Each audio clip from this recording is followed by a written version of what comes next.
One second. Get our horse. One second. Get a picture of our horse. Talk. Look at his leg. We went back there because we seen them do what they're doing up there. Went back there to go get the buffalo. Came back, and they started shooting guns at us. We're unarmed. We just got horses. They're trying to do everything to scare us. Show me here. We just barely even got away. Hello everyone, William Hawk. Real quick, I just want to reach out to everybody. Right now, we are flooding the lines of the White House. We are still in communications with the White House.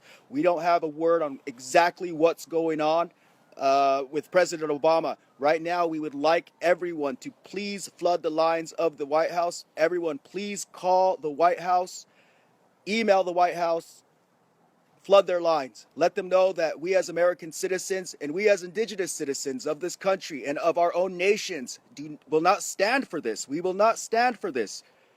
Call the White House. It's going to be commented in the below.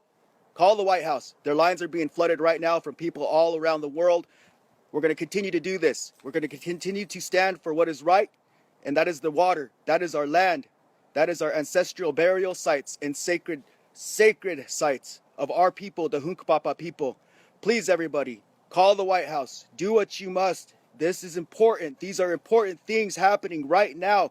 We are making history right now. We are going against corporations who continuously invade tribal lands around this country, who continue to desecrate and destroy private sacred lands of the tribes. Call the White House. Please call the White House. Call Morton County. Continue your prayers. Continue your prayers. Stand strong, everyone. Stand strong. As well and tell our stories. My name's Harold Frazier, and I'm the chairman of the Cheyenne River Sioux Tribe. And I'm looking forward to providing testimony and answering any questions that you may have.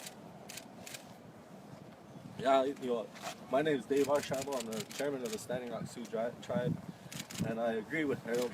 There's been a lot of press that came out with false stories, and before anything can be verified, North Dakota media picked it up and ran with it. There's stories like women firing guns and arrows being fired at low-flying aircraft, and before anything has ever been verified, press release goes out, and it's starting to try to make what we have accomplished look like a bunch of villains, and that's not right, and that's not something that is happening. And I think you need to know the truth about everything before you air it, before you release it as a press release. And like Harold said, the county police release their stuff without verifying. So we feel that it's important that we share our story.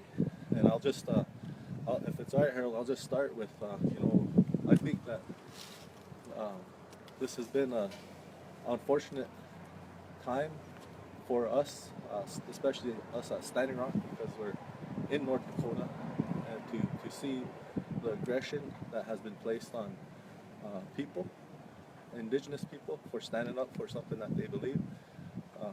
Right now, I know, I can honestly say that we have every right to be on that land. I could let you know as well as I do that our tribes, including contract with the federal government with our 1851 treaty. And if you ask any of the representatives of North Dakota, Senator Heitkamp, Senator Hoban, Congressman Kramer, Governor Whitline, they cannot honestly tell you that land was not illegally taken from us. They can't say that. That land was illegally taken from us. Furthermore, the state of North Dakota has laws where corporations cannot own farm and ranch land without a business, a pre-approved business. That didn't happen. Energy Transfer Partners purchased that property, and then they asked for the state of North Dakota to step in and remove us for trespassing on our land, and that's just not right. So the North Dakota law enforcement, along with law enforcement across the surrounding areas and adjacent states came in with aggression and used weapons to force innocent people backwards, and harm was brought. We had over 40 people that were injured. We had broken bones. We had welts from rubber bullets and beanbags fired into the crowd. We had sound cannons shot. So there's just things that were wrong. Is this wrong to use that type of force on innocent people on our land? The other, it seems like Energy Transfer Partners is getting protection, and this is what we're up against. I'll tell you what we're up against. We're standing up for water, and that's been our focus. Water is the most important thing, and we're not just standing up for water for us. We're standing up for water for everybody. But what we're up against is we have the state officials supporting oil production. We have elected state officials receiving contributions from the oil industry. We have state law enforcement militarized. We have the federal government laws that are flawed, that are wrong, that are allowing this to happen. We have unions who are saying we're trying to shut down employment for them. We have the oil industry. With the oil industry, it goes deep. Oil industry is, we could go back to the Bush administration. We could go back and look at what Oliver North did. We can go back and look at who is intertwined with the oil industry. Look at presidential candidate Trump has direct interest to Dakota Access Pipeline investment. So the oil industry is a powerful conglomerate, and we're up against all these forces. And what do we have? Who are we? Standing up for water. All we have is support. All we have is unity. All we have are prayers. And it's strong. We still have a chance. And we could still, everybody can still benefit, and everybody can still be happy. What we have is an opportunity to stop this pipeline from going in this location. We have to stop this pipeline from putting water at risk. If we're looking at water and we're trying to protect it, we have to also look at the existing pipelines. We support trade unions. If we want the trade unions to continue to we should be investing in refurbishing and remodeling every pipeline that's under the Missouri River now, because they were put in at a time where it was dredged. We need to upgrade existing pipelines, and we need to make sure future laws do not allow for pipelines to cross Missouri River. So let's reroute this pipeline. This pipeline doesn't have to put our water at risk. It doesn't have to put my tribe at risk. It doesn't have to put our reservation at risk. It doesn't have to put our treaty lands at risk. It can be done, and everybody will be happy. We'll have energy independence. We'll have national security. We'll have economic development for the state of North Dakota. Well, everybody will be happy. We'll have the politicians still receiving their contributions from the oil industry. This is not about protectors. It's not about state law enforcement. It's about this company. This is a bad company. Energy Transfer Partners is in a lawsuits in 4 different states for contaminating the environment, for contaminating water. Energy Transfer Partners used unlicensed and untrained dog handlers and guard dogs to attack innocent people. Energy Transfer Partners illegally purchased land in the state of North Dakota. There's so many wrongs with this company, so many wrongs with the way they construct pipe. We have to start looking at the existing pipes that they put in and how many of them were compromised.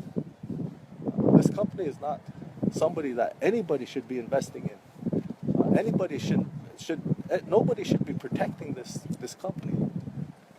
And we should all be focused on what can we do to protect water, because if we don't do that, life is no more. And all you have to do is try once. Try to go without water one time, and you'll experience it. You'll understand what we're standing up for. And our tribe, our people, believe water is sacred. Water is not a resource. It's a relative, and it's worth protecting. You know what happened the other day when they had multiple arrests? You know, it was really alarming to our people at home that weren't up there.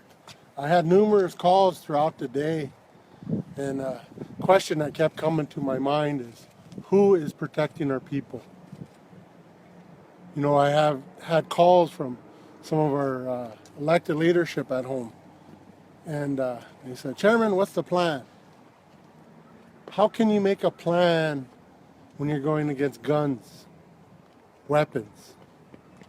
The only thing I could say is we need to stay together and pray. You know, the federal government has a trust responsibility to protect us. We are deemed wards of the federal government by their laws, by their courts, but yet they have failed us. That's why I've written a letter to the UN asking for troops to come in and provide peace for our people so they could protest. Freedom of speech.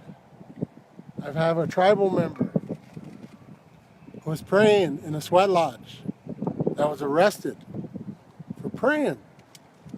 How would America feel if I went into their church and pulled them out and arrested them, charged them with riot, a felony for fire? That fire is like water in our culture. It is sacred as well. It provides life to our people. So I cannot believe the inhumane treatment our protectors are being treated by the state. This state has a name, named after our people, Dakota. But yet, we're forgotten by the ones who carry our name.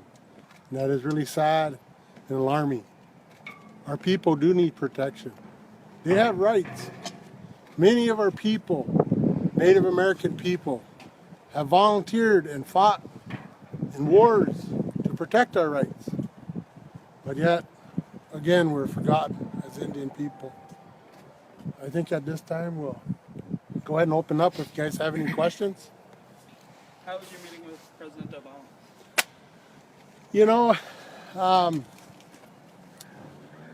His answers was kind of what I expected, not what I hoped for. They have their game of politics, and I think that at this moment, that's what's most important to them. So I was a little disappointed, but, I always feel that we got to try at every angle to try to get some relief and positive for people. So it was an important meeting, but just didn't get the answers that we were hoping for. I have a question of international media. 2 questions, actually. Can you talk about what's happening with people who have been arrested? Any updates on that? And also, we heard reports that there was someone from the pipeline security that was captured with a rifle. Do you have any updates on that? Or Yeah, again, this is Energy Transfer Partners. What have they done? And I listed some. One thing that we know is that they had an implant. They planted somebody with the camp to disguise themselves as a water protector, and they've been there. They've been roaming through the camps and infiltrating themselves. So we know that this individual was apprehended by the Bureau of Indian Affairs Police. We know that his vehicle was registered to Energy Transfer Partners. We have the proof for that. We also have proof proof that he worked for Dakota Access Pipeline. So this is what we're up against. We say we're prayerful and peaceful, and we try to make sure that goes throughout everybody within the camp to remain nonviolent. But when you have energy transfer partner planting people to agitate the situations, it makes things hard to remain careful and peaceful. So these agitators, they are put there for a reason, to make us look like villains. And we're not villains. You know, we're standing up for water. We're asking the United States Army not to give the easement. The Dakota Access Pipeline Energy Transfer Partners do not have an easement. They don't have an easement. And yet, they continue to construct. Today, they're constructing without this easement, and it's just not right. You know, when there's public interest and public safety at stake. But yes, to answer your question, there was somebody there. As far as was the he armed, this individual? yes, he had an assault rifle, and he fired it. So he puts everybody at risk. You know, when you, and that's verified. It's true. You know, this is the type of company that everybody's protecting. This is the type of company that needs to leave North Dakota, needs to leave South Dakota, needs to leave Iowa, needs to leave Illinois. This is not a respectable company. What's driving this company is money and greed. What's driving us is prayer and peace and the protection of water and environment. Yesterday, one of the things I did in reference to the individual that was arrested by the BIA is I asked him for a full report. And it was really disappointing that their response was that we'll have to file a freedom of information to get that report on the individual. And I think that's really important. I was told by one of our veterans that was there when he was arrested that he had live rounds, you know, and he did point. I seen a video. There's a video out there that he pointed a weapon at a lady. And I told the BIA yesterday that I think this individual needs to be charged with attempted murder. You know, we got to protect our people. And I also been getting reports that are people that's been arrested and treated inhumanely. You know, they're put in dog kennels. They're numbered like Holocaust people, and that is not right. So I take offense to the way they're getting treated while they're in incarceration. Can you mention the FOI, the Freedom of Information Act, bit one more time, please? Well, that's a process that if we want information from a federal agency that we have to file. Our lawyers, I'm going to have our lawyers on Monday file, and it could take from 2 months to 6 months. But I'm also going to continue every day, every time I see a BIA person, I'm going to be putting pressure on them that we need that report. Because that's important, you know, because they're saying our people are the villains or the criminals. Well, what about them? You know, and this report will be true. Another thing I'm doing, because I don't like the way the reporting is going, is that I'm going to, Cheyenne River Sioux Tribe is going to be sending up police force, some of our police officers to monitor, because that's something that's not happening, is federal government, even President Obama said he has federal monitors there, but I haven't gotten a report, I haven't seen, so that's what we're going to be doing from our tribe, is sending up police officers. Thank you. Is there, what have you heard from the Department of Justice, and is the Department of Justice here? Department of Justice has been here, and they've been trying. They want to assist in negotiation with the state law enforcement and with protectors and with the tribe. The problem is, no matter how much we come together, the company still continues to construct. So how can we sit down and try to come up with solutions when this company, this bad company, is still pursuing construction, and everybody seems to be protecting them. So they want us to sit down and communicate and to talk while this company continues construction. And that's I asked them, if you want to sit down and talk, tell the company to stop working then. Dave, can you tell us what the agenda is for the upcoming November 17th meeting in Rapid City? So Natalie's asking about consultation. One of the things that the Department of Justice, Department of Interior, and Department of Army did was they said, we're not going to give an easement for anything to cross the Missouri River, our federal lands, so that pipeline will not go through until we review this thing, until we take a review on this whole process, so we understand why there's a concern by the indigenous people, by water protectors. So we have to review what went wrong. We try to pull this out in the judicial system, and history shows, history proves that when it comes to tribal concerns, indigenous people's concerns taken in the court, we seldom win. So we knew the cards were stacked against us, but we have to go to court and say the system is flawed. The laws that are intact are wrong. And when there's something that's legal and wrong, that's when you'll find resistance. You'll find people standing up for the right thing. And so the three agencies want to review that. What went wrong, and then they're going to determine whether or not the company, the Corps of Engineers, followed the law. And then the other part of that is that they want to have consultations. So one of our arguments have always been is tribes or indigenous peoples never have opportunities to have a say in any infrastructure projects. It could be highways, power lines, pipelines, whatever. There's a process and a plan of how projects are scoped.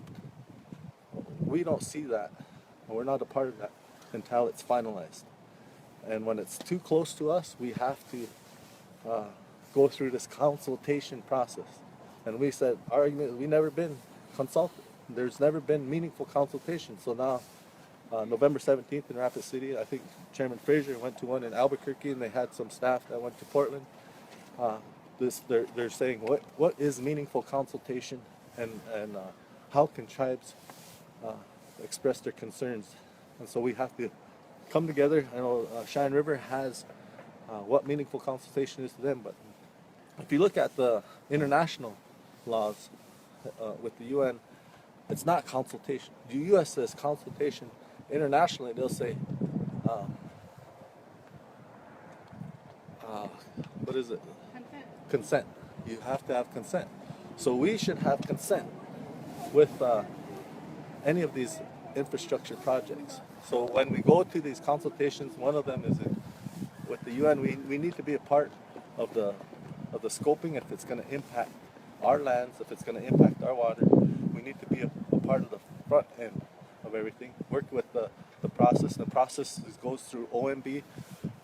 They have a steering committee with different agencies, and they stack the process. So and in that process, they'll consult with states, but they don't consult with tribal governments. So we want to get a part of that, but we don't just want to consult anymore. We want to consent, have consent in infrastructure projects, especially if it's going to have a direct impact on us when something goes wrong. So the meeting on the 17th isn't directly about this easement and whether or not they're going to approve this permit. It's just Obama's commitment to sit down and review the process with the tribes. Not review, but to define what consultation means. So where do we stand with the current permit process? Have they given a timeline on when they're going to make their decision if they're going to grant the permit? The only timeline they gave was it's going to take weeks, not months. Well, one of the things when I met with President Obama, because that's one of the things I asked him was to disapprove the easement. And he had kind of like, not directly his words, but he made me feel like have faith in this consultation process. I'm thinking that once it's completed, then their decision will be made. But like Chairman Archambault said, I was down at Albuquerque. We had staff go to Seattle. Our tribe pledged that we're going to go to every one of them because that means that much to us.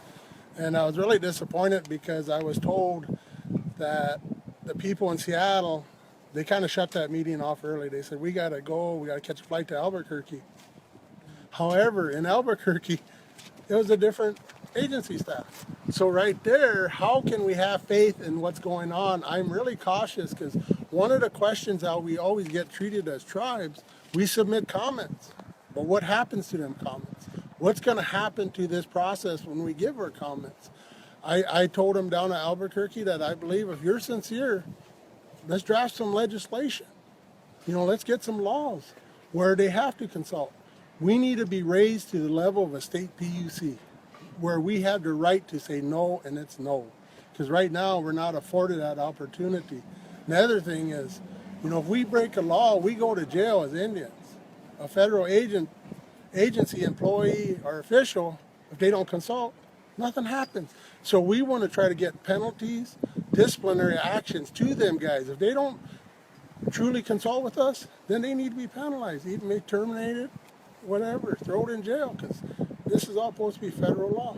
To Natalie's question, though, that's all perspective, and what we'd like to hear, I think, clearly stated is, were you adequately consulted on this project? The Corps says, there were 200 outreaches. The company says they'd consulted. Would you please state clearly and for the record when, how, and if you were consulted on this project? Well, the Cheyenne River Sioux Tribe was never consulted on this project. And when we reviewed the environmental assessment, there's no mention of South Dakota. But yet, our intake is less than 90 miles away from where that proposed pipeline. So we have a lot of stake, as well as the Standing Rock Sioux Tribe, Pine Ridge, Rosebud, they're all on this mini Wachoni project. And we were not consulted. Dave? We were not even contacted. But see, that's the argument. Our argument say we weren't consulted. And they say, yes, you were. You have 389 correspondences. We don't define consultation as correspondence. And every time, I would say there were 2 meetings with the Corps of Engineers. And before we met with them, we would say, we're not just going to sit here and listen to your presentation. That's not consultation. To us, consultation means meeting with the heads of the department, leadership getting together, being able to see their plan prior to it being approved, and then letting us have time to prepare our comments for that plan. And then the end result is our input is reflected in the final plan. So we maintained that all along, that we never had meaningful consultation. You can call it, this is what they said, we have emails, we have missed phone calls, and they're calling that consultation. And the judge said this is consultation. It's not consultation. That's why our preliminary injunction was withheld, because they had a record of 389 correspondences and deemed that as consultation. That's a problem. And that's where the agencies had to step in and say something went wrong. Chairman Frazier has said that they were not even on the contact list for the EA. Is that the same for Standing Rock? We were contacted, and that's not consultation. We're contacted after the plans are finalized. And we're supposed to sit there and shake our heads and let them check a box off saying, yes, we consulted with the Standing Rock Sioux Tribe. That's not consultation. That is a big thing, and I'm kind of hoping, reason why I really want to be involved in this process, because this is just one part of our interaction with the government. We've just recently, we've won a court case with the BIA Indian Education because they restructured nationwide, but again, they did not consult with us. So we just won. We were at the table in many meetings, but we proved to them in court that we were not, consulted. So why is that plan? So temporarily right now in the Great Plains region, the education plan is halted. And we're looking at suing the IHS. I got to talk to Rosebud and Pine Ridge in reference to the ER at Sioux San Hospital in Rapid City. So there's a good history of the government. They don't consult with us.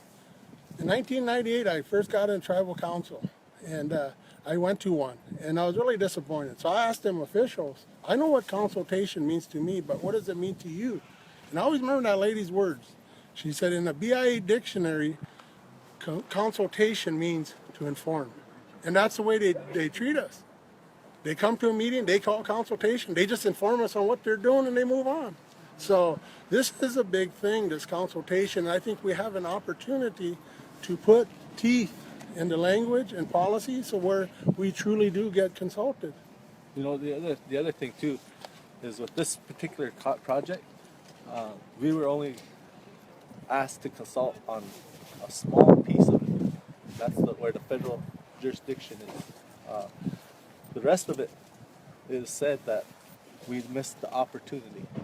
That's the PUC process.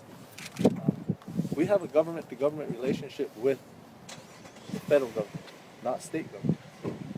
And the way the state governments inform of projects like this is they advertise it in newspapers saying, come to this meeting. Well, we have a newspaper on Standing Rock. That advertisement was never there.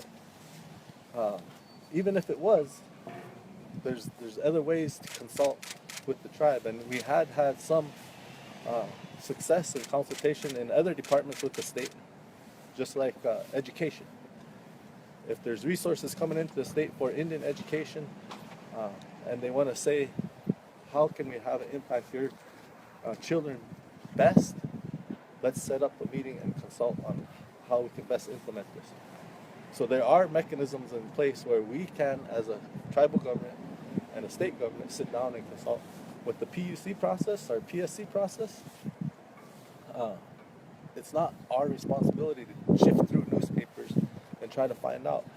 But I'll tell you this, from day one, the PUC, the Dakota Access Pipeline Energy Transfer Partners, as well as the Corps of Engineers, all knew that we were opposed to this pipeline. They knew from the beginning, and we expressed it. So they can't say that we missed an opportunity just because we didn't respond to a newspaper clipping in the Bismarck Tribune.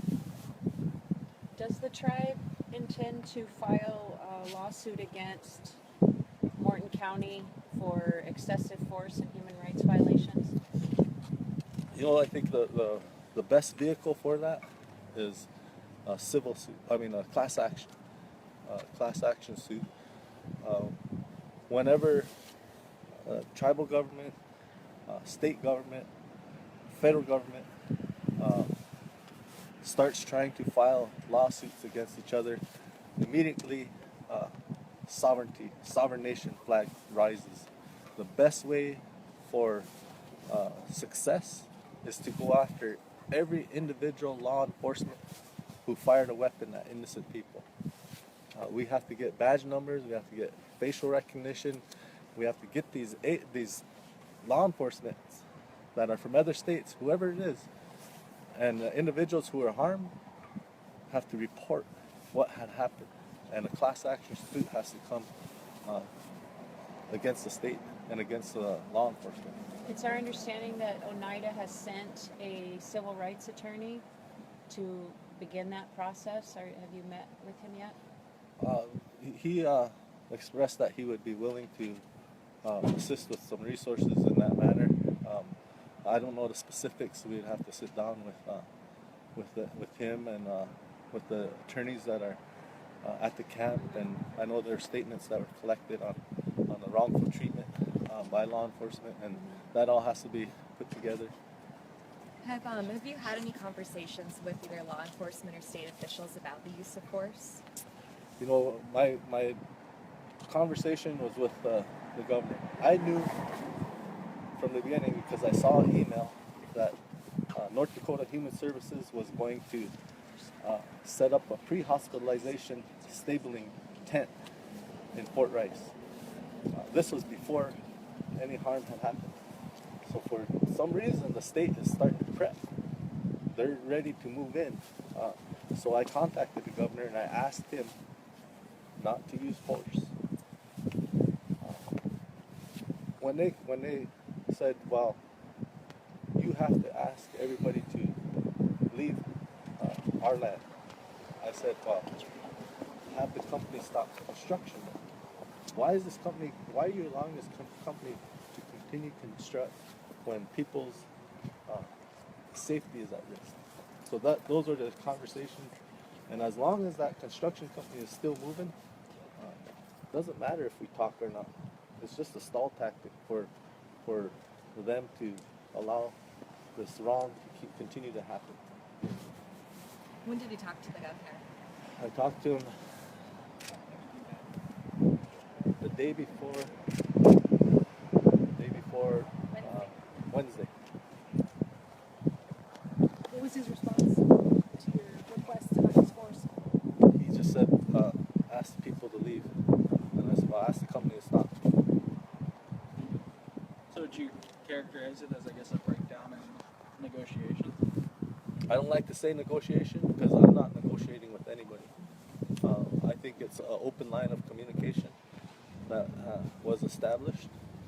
And once you start saying you're negotiating, there's an ask and there's give and take. I don't see any give, it's only take.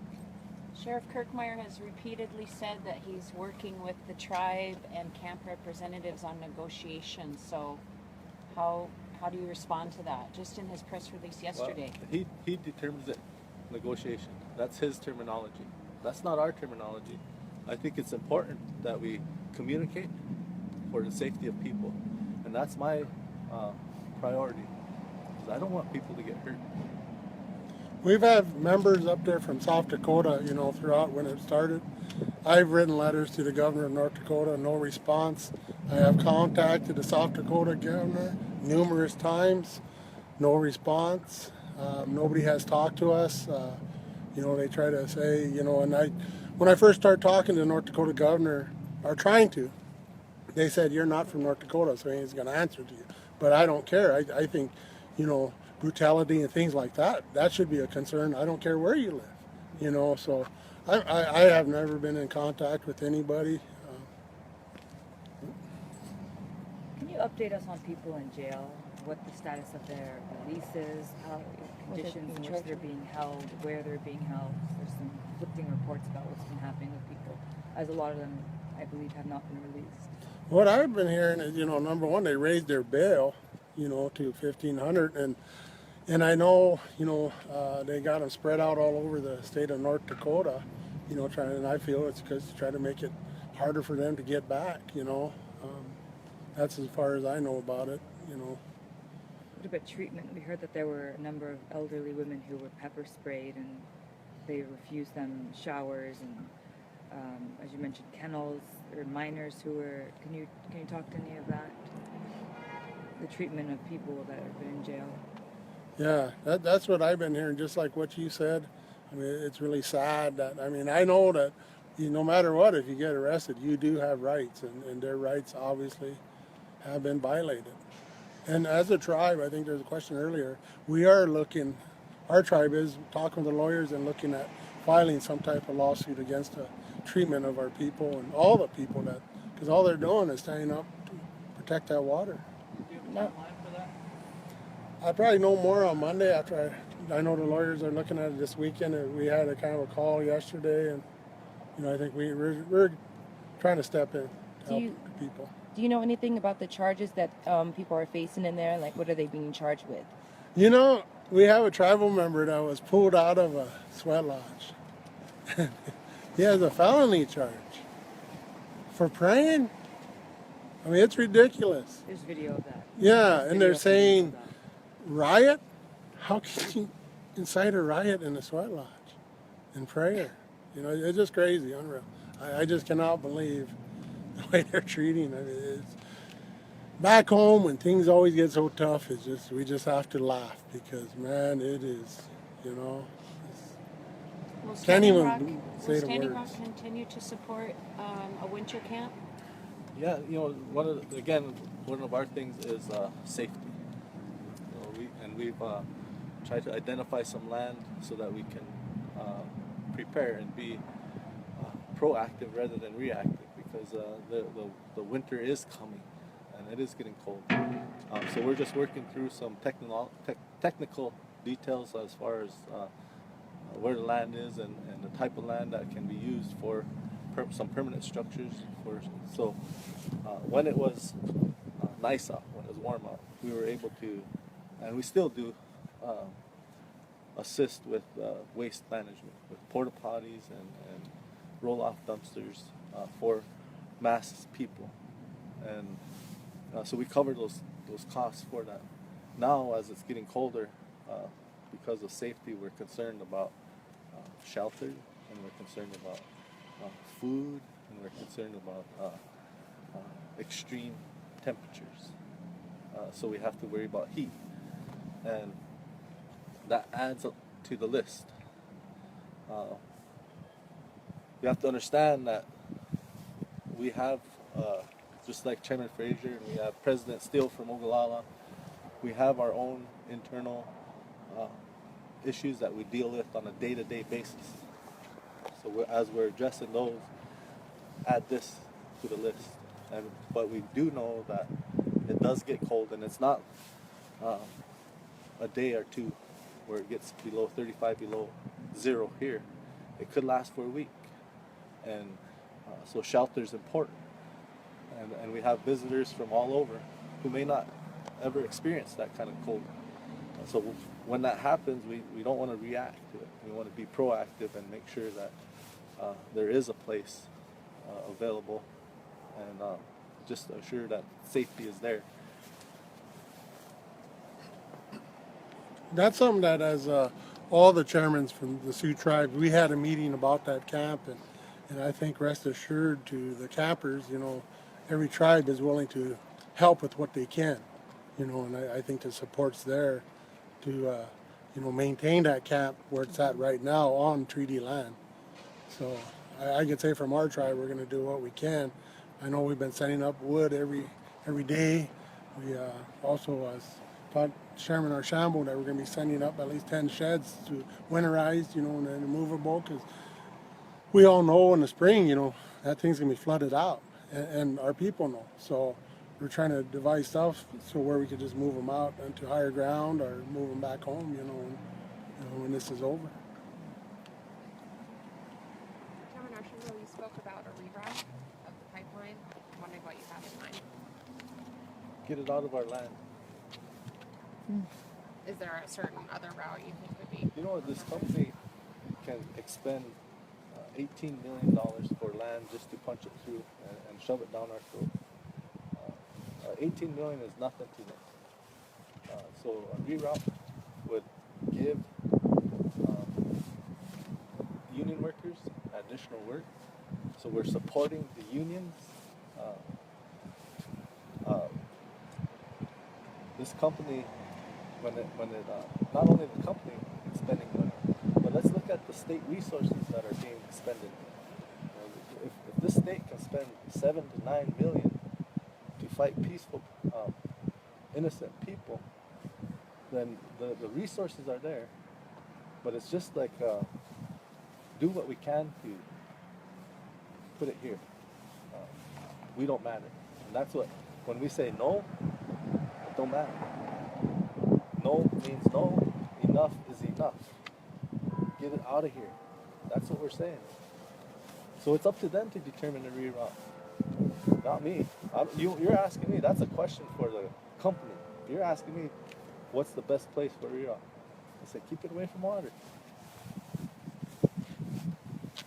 Do you know who is supplying the militarized vehicle, and who's financing that movement? Because I know that there's no way Morton County has the ability financially to bring out that type of warfare equipment. I know that the state had declared a state of emergency. So when they declare a state of emergency, they're expecting somebody from the federal government to pay for this.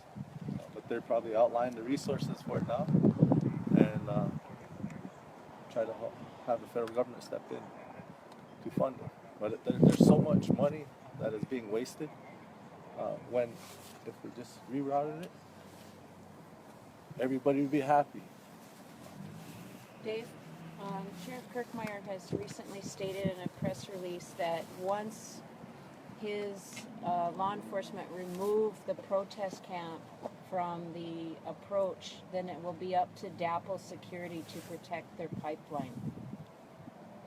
How do you interpret that? Well, that's scares me because Energy Transfer Partners has already used untrained individuals to handle guard dogs without a license to use guard dogs in the state. They're carrying firearms, and we don't know the background of the individuals. They have a individual infiltrating us already to create havoc, to create chaos, disguised. So that's to turn everything over to the company's security is not wise. The best thing to do, instead of turning it over to the security, is just have the company stop construction, get ready to reroute, and get out of here. And everybody's safe then. We don't have to worry about Energy Transfer Partners potentially harming us.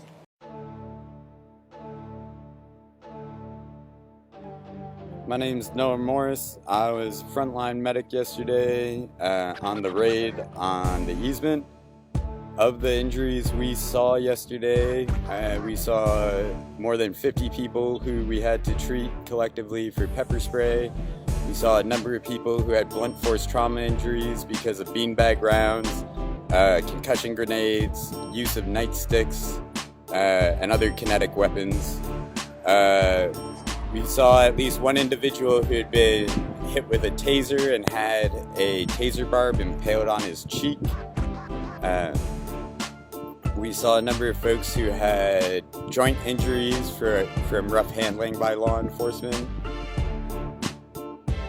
So also a number of folks who just received injuries in their attempts to flee. They arrested 2 of our medics. They forcibly removed myself and my partner by hitting us from the back of our medic vehicle, and the driver was pulled out while the car was still in drive and was arrested. So any reports of restraint on behalf of law enforcement from a medic's perspective are completely false, and those folks came as instigators, and those folks are the problem. They cause the problem. Devices they use are what's known as sting balls, which are most commonly used in prison uprisings. And they're approximately shaped like a tennis ball, and they're packed with hard rubber pellets and CS powder, or chemical agent, and so that when they detonate, they both release a loud bang, and they send these hardened pellets in 360-degree directions that will bounce, so they'll sting and hurt people and hit them in their legs and bounce off and ricochet back on them, especially in prisons. Out here, they didn't have quite that multiplier effect, but they were using their whole arsenal of quote-unquote less than lethal weapons.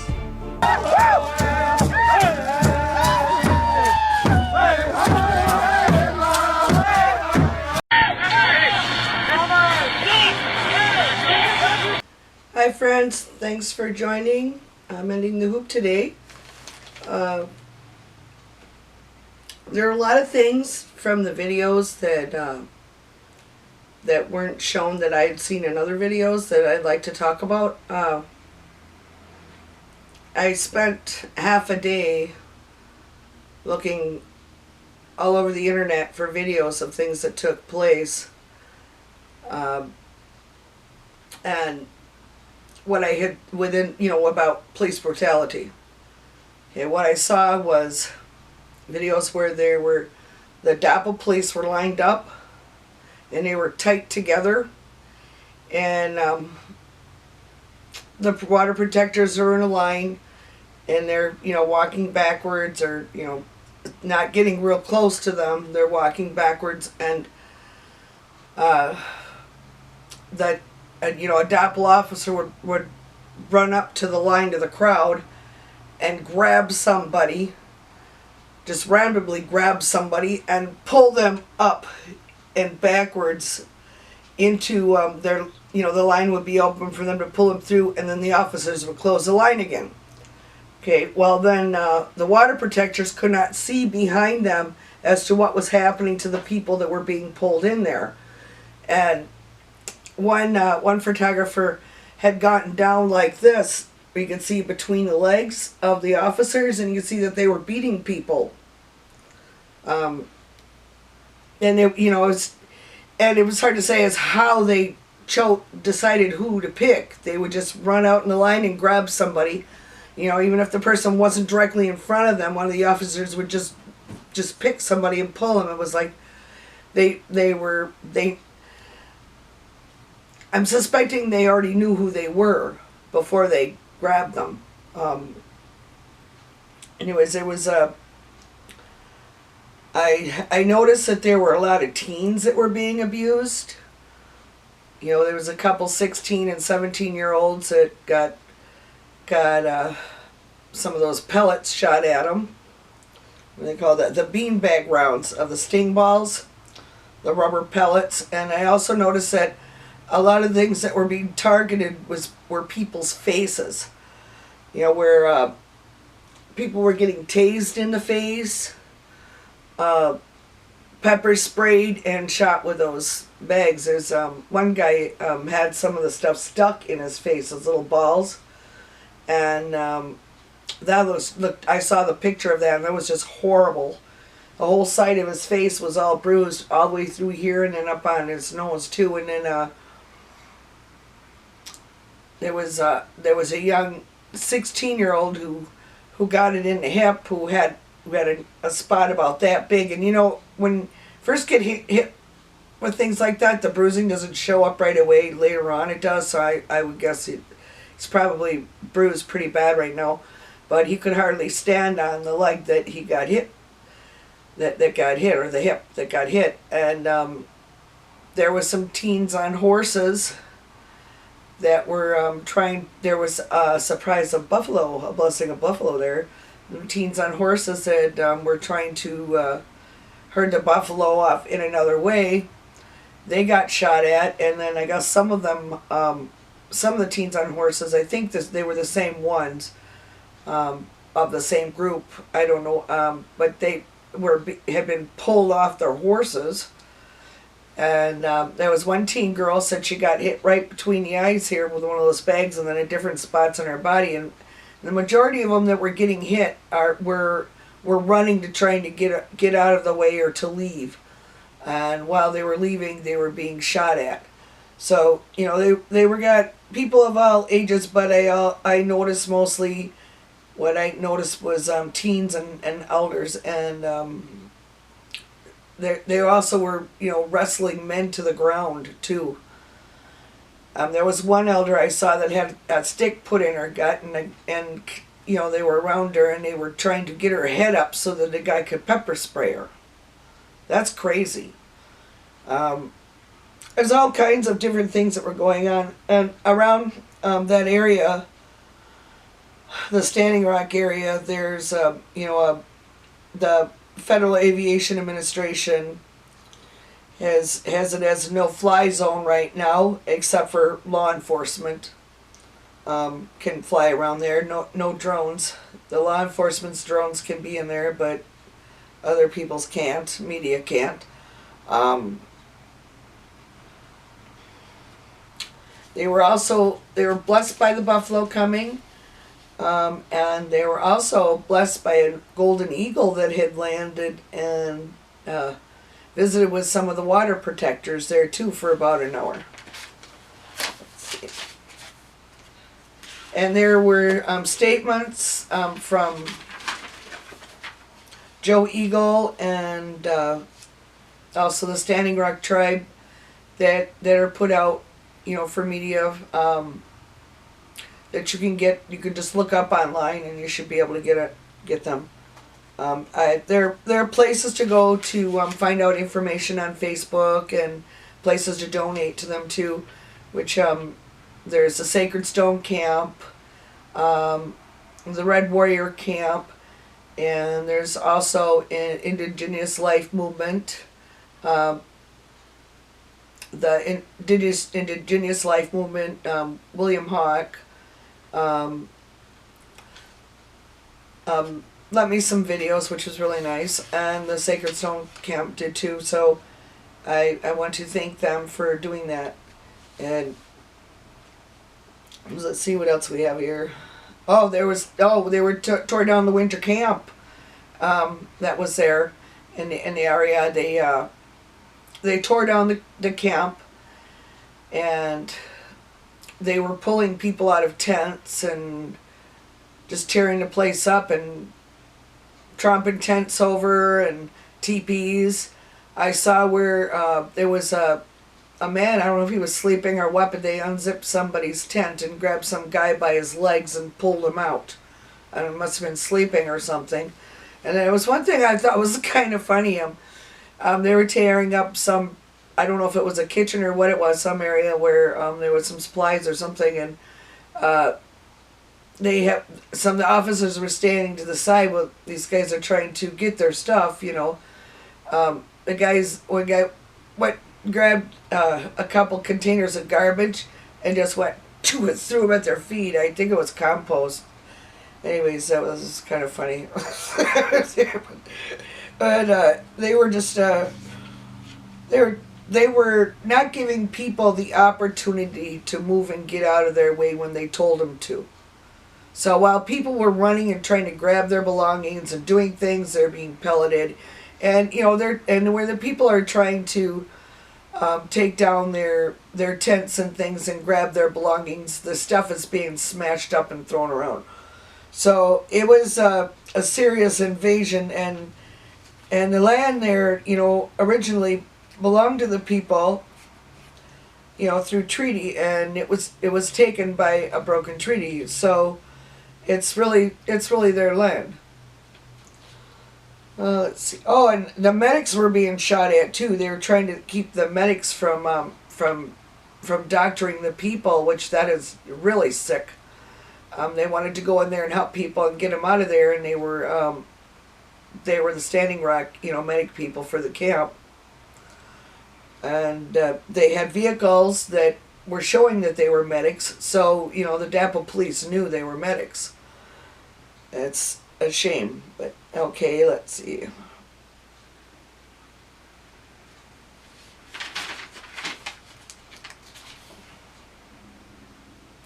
Oh, and also there were some horses that were shot too.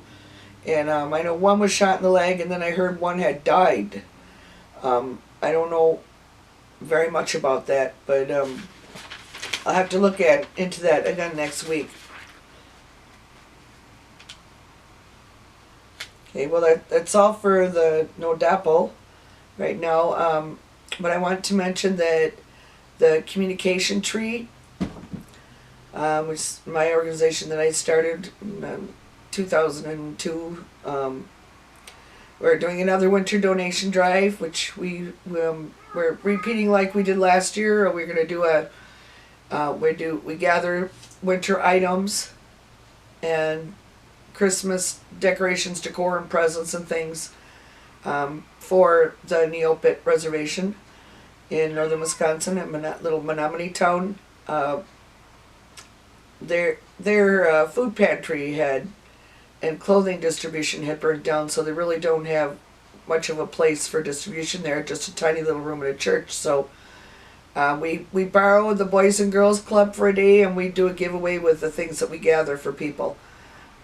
So we'll be doing one November 13th and then one December 18th. And the one December 18th, we're going to be focusing more on Christmas and the cold weather.